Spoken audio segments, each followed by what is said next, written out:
Okay, Rovers, time to drop a few truth bombs here. Now we're going to do it outside because Mrs. Rover doesn't need any explosions going off inside the house. Well, Rovers, I'm in the barn here, which is one of the things that I built over the last 12 months. And this video is also something that I've wanted to do for really the last 12 months, but I just couldn't bring myself about to make it because it is a video in many ways that's marking a sea change. So let me just say, it's been 30 years since I made my first solo ocean voyage, and that was a different time altogether. That was in the last century. It was 1995, and that boat which was called WREN, W-R-E-N, 26-foot steel boat that I built myself from a set of plans. It was called a Brent Swain 26. I built it on Vancouver Island on Canada's west coast, and that boat really was a test of resourcefulness because back then we didn't have a lot of money, and I say we, not just myself, but boaters, young boaters, voyagers, adventurers. You had to build everything yourself. And I know people build boats today, but I mean, I built everything. I built the cleats out of scrap metal. I built the mast. The stays for the mast were galvanized steel wire rope that I learned to splice. So much of that boat was built by hand, and that voyage contributed greatly to how I see the world.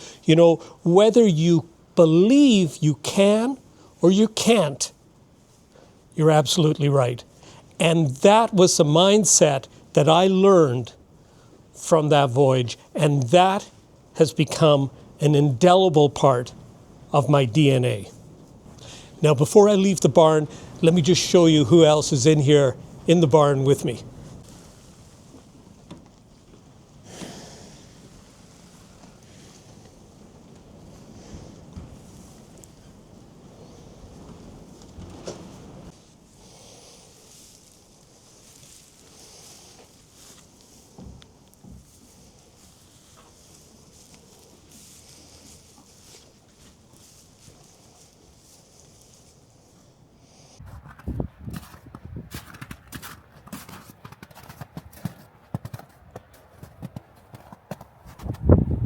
Well, I'm now in the hen house. This is another structure that I built over the last 12 months. And I just want to talk about the second big voyage. You see, many years had passed since the voyage of WREN, and then an opportunity happened that allowed me to go on another voyage, the well-documented voyage of Wave Rover, the 26-foot Contessa. This was really the start of a story, how an opportunity was born out of what seemed to be a major setback.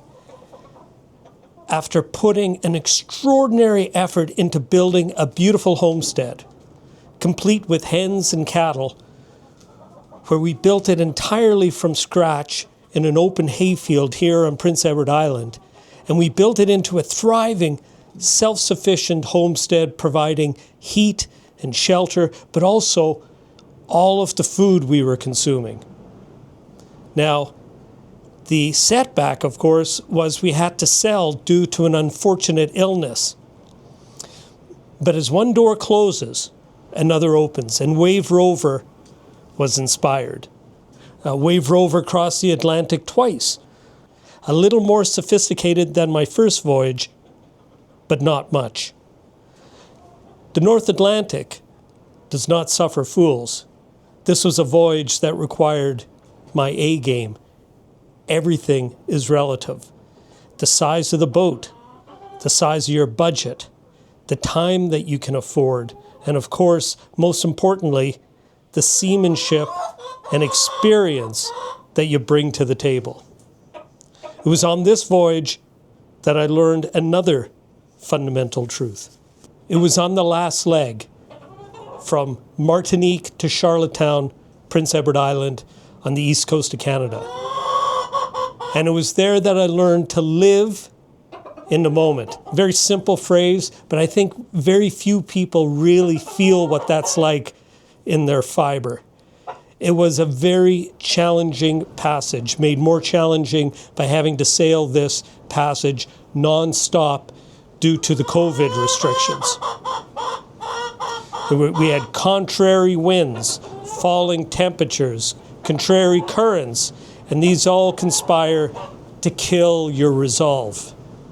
But it was on that passage that I learned to embrace the cold, the setbacks, the limitations of my vessel. This change in mindset from enduring to embracing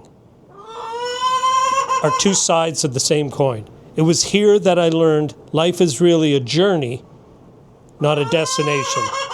And now that has become part of my DNA. But it was on that passage that I learned to embrace the cold, embrace the contrary currents and the contrary wind, and to really put yourself in the moment. Now, I know a lot of people say that, live in the moment.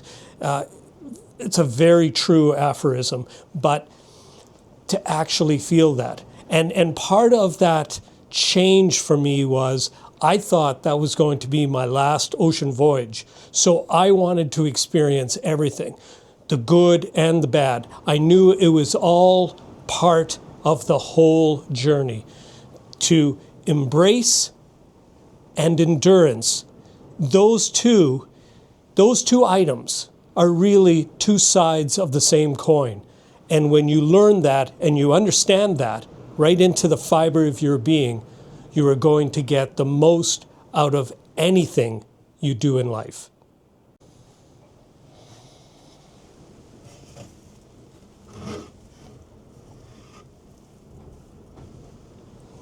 Hey, what's that? Beautiful.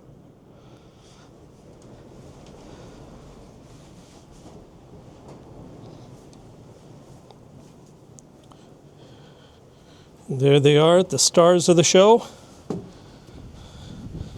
The white one is a rooster, and then we have 6 hens. And even though it's December 18th, we're still getting 6 eggs out of 6 hens every day. Well, I thought it appropriate to come back to the shop where Wave Rover 2 was built. And now let's talk about Wave Rover 2, the voyage of Wave Rover 2. And where did that come from? Well, the genesis really was all that experience that I got from the first 2 voyages came together and gave me the confidence to put together a design that was small, simple junk rig that would enable me to safely cross the ocean. It was an opportunity to put everything together, the confidence and the experience. And the whole project of Wave Rover 2 was done on a timeline that you seldom see on YouTube.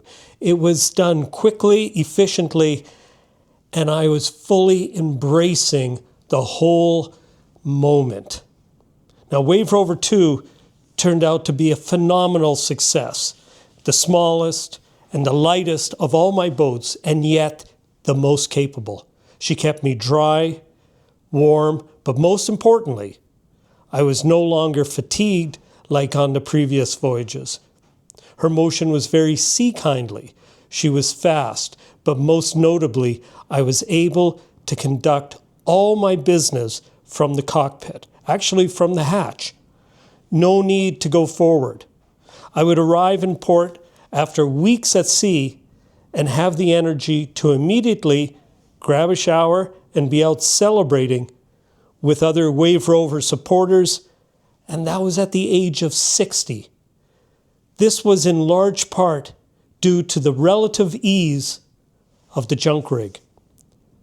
Previous voyages meant days to weeks of recovery, but Wave Rover 2 was a vessel that refreshed and revived me. By practically sailing herself, along with my most valuable crew member, as most of you know, the Mark III. I was left to contemplate the future, my obligations, and my goals. Being on the vast ocean in a small boat can be terrifying under some conditions. But on this last Atlantic crossing, I enjoyed peace. I enjoyed time to think, to understand my purpose, but most of all, what was truly important. Above all else, God, family, and community. Although God was always with me, and more obvious than ever, on the vastness of the ocean, family and community were getting farther away by the mile, and that was by the nautical mile. Now, as many of you know, my mother passed away right at the beginning of that voyage, and I flew out to her funeral. I mean, thankfully, she had called me the day before, and we had a terrific talk. Then she died later that night or early the next morning, and I regret not having more time to have spent by her side, comforting her. But I was building a boat, and I needed time to build that boat, and I was earnestly heading to sea right after. Now, Mrs. Rover, my wife of 27 years, was left alone to look after the homestead. And although she is immensely capable, she missed me terribly. But by the time I reached Baltimore, Ireland, I learned that my father was terminally ill. So a new course had to be laid. I had proven Wave Rover 2, the junk rig, the Mark III self-steering, and myself as a sailor, voyager, and boat builder. It was time to come home. Wave Rover 2 was inspected by the European Union officials, and she met the voluminous EU safety regs, and then was sold to a great person in Ireland. Now, I've managed to do a great many things in the last 12 months, but spending time with my father has been a priority, as has time with my lovely wife and my greater community. Now, a few words about the future. Of course, there is going to be videos. There will be videos hopefully coming out every week, maybe every 2 weeks at the beginning. They will include sailing, of course, and boat building next winter. But primarily, I will be showcasing my life here on the homestead and the community that I have around me. Hopefully, this will continue to inspire. As always, Rovers, thanks for watching, and forge your own adventure.